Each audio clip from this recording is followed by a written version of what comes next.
What up YouTube, Topaz Yates back for another mixtape review, and this one is that Lil Wayne, the Dedication 6 Reloaded, man. And again, much like the review that I had for D6 and a bunch of the songs leading up to this individual project, man, this just isn't for me, you dig? Like, this whole style of using other people's instrumentals in order to boost yourself up because you're that much superior to anybody else, man.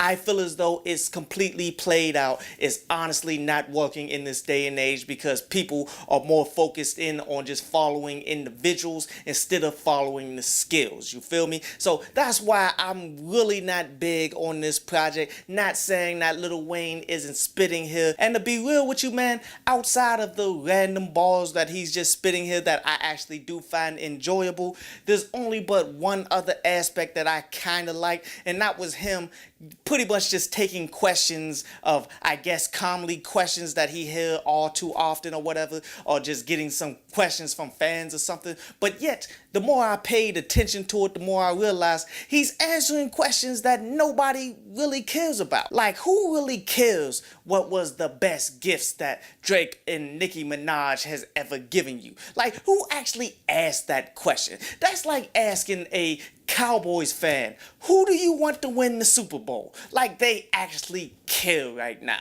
The only question that I see most people asking Lil Wayne is, when is the Carter 5 going to drop? And he may not have an answer for that, but yet he should have still addressed it more than what he did on this, where he's pretty much got asked, okay, what are things that you haven't done in your life? And he quickly just pointed at, I haven't dropped the Carter 5 yet. That's the only way that he touched on it. Like, that was not a good look. And to keep it 100, I'm just not very excited for this project, given that I just don't like the concept of the whole thing to begin with. And two, with it dropping not that long after the actual Dedication 6 and such, man, like, that honestly steals away a lot of the thunder from a potential project from Lil Wayne, that it drops so quickly. It's kind of like, okay, how excited are you to go out there and buy a new game? And then not only 2 weeks later, they come out with DLC that you need to buy. Exactly how excited are you to buy that DLC? Really, there was only one song off this that I actually considered downloading because it's somewhat original. It was that Go Brazy, where it wasn't like a freestyle rendition of a particular song. It was more of a sequel of the Go Crazy song that was off that Jay Jones album that dropped a little while ago and such. And I do believe Jay Jones is within Young Money. So it's more of cross promotion that they doing there, which was pretty cool. And I did enjoy the switch up in the production and the overall quality of that track. But really, the strength in this project, again, is in the randomized balls that he spits, and then sometimes he really gets some really good moments, like how on that Sick, he says that my wave is right like Billabong, while the diamonds is dancing like Puffy Comb. I like how he said on that Abracadabra, how he's a magician in the motel, how he's making these chicks get sold on wholesale. Like, that was pretty dope right there, as he's overtly just talking about some pimping right there. I like how he said on that Thought It Was a Drought that I like to thank all of those for schooling me,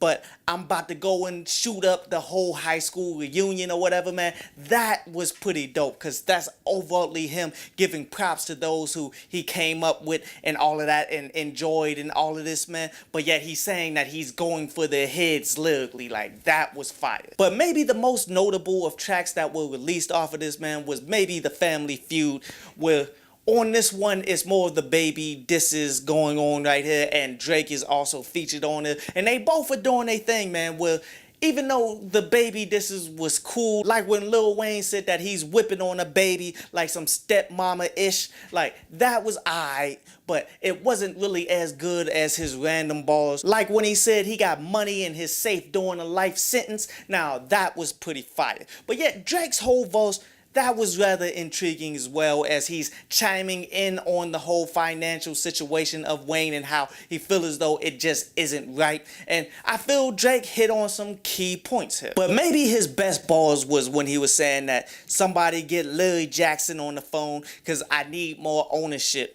because business is booming because of me. I'm trying to take a bite of that apple like Adam and Eve. Like, that was fire because Lil Jackson is the guy who helps do the original content for Apple Music and all of that Apple streaming. So he's overtly saying take a bite of the apple like Adam and Eve. Like, he's talking about the actual Apple logo and all of that stuff, dude, as he's breaking down that he needs to get more money out of these deals that he signed for. Like, that was pretty dope. As well as him trying to make an attempt to squash the beef between him and Meek Mill and all that, which I've been calling for that for quite some time, because these rap beefs that linger on forever becomes quite redundant, man. Like, overall, a project that's just as good as the last one, man. It's just different instrumentals, which is exactly why I'm not going to rate this, man. It's more of just a continuation of the last one. So it's getting the same kind of ranking system as I gave the last one. And if you want to know exactly what I ranked the last one, watch the video for the last one. But I'll holla at you guys later. I hope you enjoyed the show. You can follow me at Twitter up there, and you can go to downloadpass.com that's down there to read today's article.